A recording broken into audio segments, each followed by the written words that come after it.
माघ मास शुक्लपक्ष पंचमी तिथि जहाकू श्रीपंचमी बोली कुहाजाए। यह बसंत ऋतुरे पड़ुथिबारु एहाकू बसंत पंचमी नाम नामित करा जायछि। एही दिन मां बाग्देवी सरस्वतींकर आराधना करा जाए।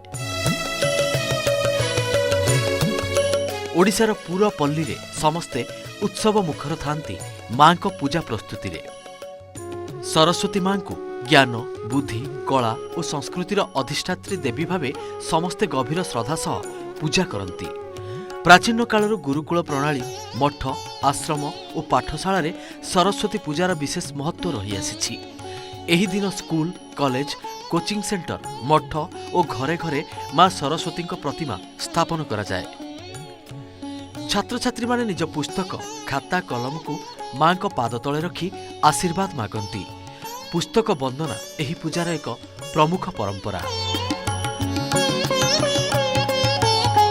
पुरपल्ली रे मां सरस्वती वंदना सह मंत्रपाठ रे अंचल मुखरित हुए। गाँ ठारू सहर पर्यंत पूजा पेंडाल रे भजन सांस्कृतिक कार्यक्रम ओडिया गीत और नृत्यर आयोजन हुए। सरस्वती पूजा केवल धार्मिक पर्व नुहे, यह ओडिया समाज रे शिक्षा संस्कृति और नीति मूल्य को सम्मान देवार पर्व भावे परिचित।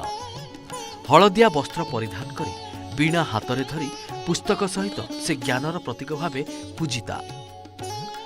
हलदिया रंग एही पर्वर प्राण, जहा बसंत आशा और सृजनर प्रतीक।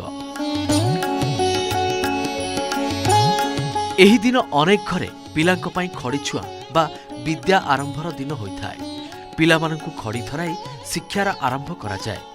अनेक सांस्कृतिक अनुष्ठान एही दिन निज कलार आरंभ भी करिथांती।